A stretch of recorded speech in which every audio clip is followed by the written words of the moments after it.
Hai, selamat datang di Harajuku Network. Sebelum lanjut ke videonya, ada baiknya jika kalian subscribe atau langganan channel ini. Kalau udah, aku ucapkan selamat menonton videonya. Ini sudah ketiga kalinya Feral kembali mendatangi Byeotkoi Vir itu. 3 jam yang lalu ia mengantar GB ke sini, namun ia lebih memilih pergi ke bengkel daripada menunggu di salon kecantikan ini. Feral berjanji akan menjemput GB setelah urusan mobilnya selesai. Dan sekarang mobil Feral sudah beres. Perawatan mesin rutin, ganti oli, tune up, bahkan bannya juga telah disporing dan balancing. Bayangkan berapa lama waktu yang dibutuhkan untuk melakukan itu semua. Tapi ternyata justru urusan permak wajah dan tubuh GB yang belum selesai. Feral melongokkan kepalanya ke ruang tunggu. GB belum juga terlihat di sana. Padahal 1 jam yang lalu dan setengah jam sebelum ini, Feral sudah datang menjemput dan Feral terpaksa memberikan toleransi waktu dengan pergi lagi ke bengkel. Melihat-lihat mobil yang sedang diperbaiki, mengobrol dengan pemiliknya, hingga membeli aksesori mobil yang tidak perlu jati kalau untuk ketiga kalinya ini ia menjemput tanpa hasil, Feral betul-betul kehabisan ide kemana lagi ia harus membuang waktunya. Feral menoleh ke meja resepsionis. Belum selesai juga? Tanya Feral tidak sabar. Mbak dengan makeup menor itu tersenyum sopan. Bisa tunggu sebentar, Mas. Mbak, ingat gak sudah 3 kali ngomong yang sama? Protes Feral jemu. Maaf, Mas, cetus resepsionis itu sungkan. Tapi Mbak GB mengambil full body treatment. GT memang agak lama. Bisa tolong ditengok ke dalam? Mbak, masih berapa lama lagi? Kalau dalam 5 menit dia tidak keluar juga. Kamu akan menyuruhku pulang naik taksi, kan? Ada suara cewek melanjutkan kalimat Feral yang masih menggantung. Serentak Feral menoleh ke belakang. Ia melihat GB sedang melangkah menghampirinya. Penampilannya luar biasa. Rambutnya telah tertata. Kulitnya terlihat putih berkilau. Wajahnya terlihat merona. Meskipun tanpa makeup, ia terlihat semakin cantik menawan.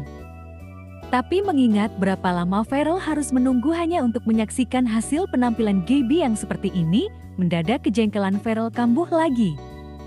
Aku sudah 3 kali menjemput ke sini, desis Feral gusar. Tadi kamu bilang mau ke bengkel dulu, sergah GB heran. Mobilku sudah selesai diservis sejam yang lalu, sahut Feral merengut. Ngapain aja sih di dalam sana? Biasa, urusan cewek. Bisa kita pergi sekarang, desak Feral dengan nada tidak mau ditawar. Aku harus cepat-cepat pulang ke rumah, nonton final NBA di televisi. Ini juga sudah selesai. GB melenggang menuju meja kasir. Harusnya kamu katakan itu 2 jam yang lalu, pikir Feral sengit. Karena tidak mendapatkan pujian apapun sejak tadi, GB memancing perhatian Feral di dalam mobil. Rambutku bagus nggak di blow seperti ini? Tanya GB merajuk, sambil menyibak-nyibakkan rambutnya. Feral mendengus tidak jelas. Aku harum enggak? Kulitku tambah putih enggak? GB makin mencecar. La menyodorkan lengannya ke hadapan Feral yang sedang berkonsentrasi penuh menyetir. Pegang deh, halus enggak? Penting enggak sih? Keluh Feral cuek, tanpa sedikit pun melirik apalagi menyentuh kulit lengan GB. Feral, desis GB gemas. Cewek selalu ingin terlihat cantik dan wangi di depan cowoknya. JB, cetus Feral jemu. Aku mencintaimu tanpa kamu harus berjam-jam merawat tubuhmu ke salon. GT itu masalahnya, erang GB gundah. Berjam-jam katamu, kamu tidak rela menungguku? Katakan apa yang harus aku lakukan? Apa aku harus ikut-ikutan scrub, luluran, mandi susu, begitu? Why not? Tadi kan kamu lihat, di salon itu banyak juga cowok yang ikut nemenin cewek mereka. Krim bath, manikir, pedikir. Tapi aku bukan salah satu dari mereka, kata Feral tegas. Aku tidak mau jati banci. Merawat diri bukan berarti genit. Cowok juga harus bersih dan wangi. Cukup dengan mandi 2 kali sehari dan pakai parfum. Lebih dari itu, sebaiknya sekalian saja aku operasi ganti kelamin. Di tengah perjalanan menuju rumah Feral, JB teringat sesuatu. Ia menoleh menatap Feral. bisa mampir sebentar ke mall. Pintanya penuh harap. Aku harus ke toko buku. Mau apa lagi sih? Tanya Farel tidak sabar. Kamu memintaku menemanimu nonton televisi, kan? Tapi jangan bilang kamu ingin menyiksaku melihat pertandingan basket yang tidak ku mengerti. Sama seperti aku tersiksa setiap kali mengantarmu shopping, desis Farel dalam hati. Kalau begitu, aku drop kamu di pintu utama. Aku tunggu kamu di tempat parkir, ketus Farel enggan. Melihat sikap Gaby yang bermaksud protes, ia buru-buru menambahkan. Begitu lebih efisien. Hari Sabtu begini, tempat parkir selalu penuh. Daripada harus berputar-putar dulu cari tempat parkir, buang-buang waktu, lebih baik kamu saja yang turun. Kamu cuma punya waktu setengah jam. Aku tidak mau terlambat menonton basket. Gaby terpaksa turun dari mobil sendirian. Seperti dikejar-kejar penjahat, ia terbirit-birit naik eskalator ke lantai 2. Di toko buku, ia melihat beberapa pasangan sedang asyik memilih buku. Yang cowok membantu membawakan buku-buku pilihan ceweknya. Ada juga cowok yang ikut memberikan komentar sebelum ceweknya memutuskan membeli buku yang mana. Mesra sekali. Sakit hati Gaby menyaksikan pemandangan itu, tapi cepat-cepat dihalaunya. Cara pacaran tiap pasangan kan berbeda. Gaby menghibur dirinya sendiri. Biasanya Gaby berputar berkeliling untuk melihat-lihat, tapi kali ini ia langsung menuju tumpukan Nur Rifle. Mengambil satu novel dari pengarang favoritnya yang belum lama ini mengeluarkan buku terbarunya. Cepat-cepat ia membayar ke kasir. Lalu seperti terbang ia telah berada di pintu utama kembali dan menelpon Farel untuk memberitahu bahwa ia telah siap dijemput di tempat semula. Gaby melirik arlojinya. 20 menit. Ternyata bisa juga dia belanja dengan efisien. Dan hanya membeli satu buku. Luar biasa. Biasanya karena lapar mata, ia sering kalap memborong buku. Dan nasib buku-buku itu hanya akan teronggok di lemari buku di rumahnya. Karena Gaby tidak punya cukup waktu untuk membaca semuanya.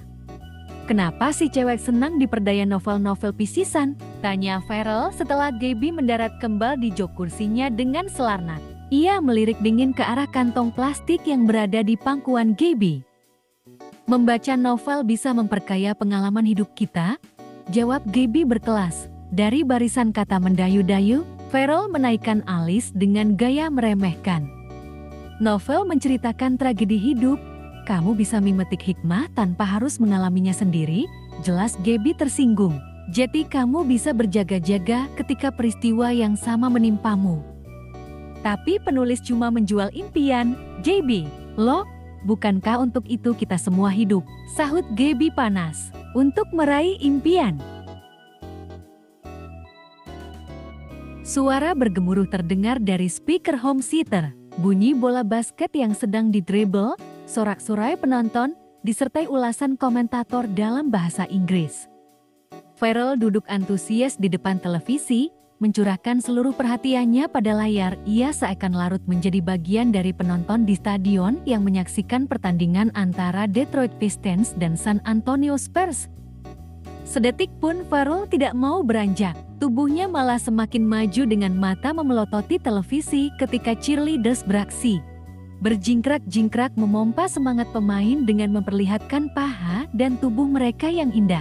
Gaby melirik sengit dari balik buku yang dibacanya. Pasti Farel sedang menikmati rok mini dan kaki cewek-cewek bule yang jenjang itu.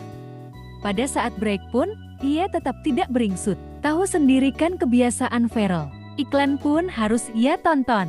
Hanya sesekali ia melirik Gaby yang memisahkan diri di kursi malas di sudut ruangan.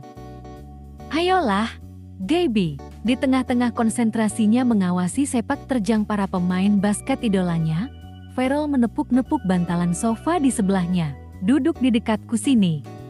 Aku tidak bisa berkonsentrasi membaca dengan suara berisik begitu. Sahut Gaby tanpa memindahkan sedikit pun tatapannya dari novel yang dibacanya. Ini bukan suara berisik, Gaby. Protes Farel tidak terima. Ini kompetisi basket NBA. Ya, whatever. Gaby mengangkat buku tinggi-tinggi menutupi wajahnya. Semakin asyik membaca. Lalu tidak terjadi dialog apapun antara Farel dan Gaby. Keduanya tenggelam dalam kesibukan masing-masing. berada di tempat yang sama, tetapi seperti terpisah di dua dunia yang berbeda. Pertandingan semakin seru. Tim Duncan dari San Antonio Spurs berhasil memasukkan bola ke dalam keranjang.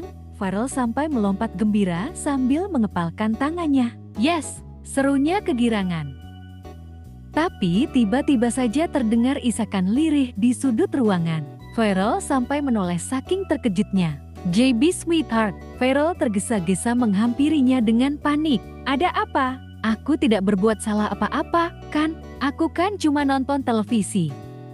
JB menyeka air matanya yang bercucuran di pipinya dengan tisu. Kamu marah sama aku, ya? Tanya Farrell iba. Karena aku cuekin. JB mengerjap-gerjapkan matanya yang banjir. Didekapnya novel itu ke dadanya dengan penuh perasaan.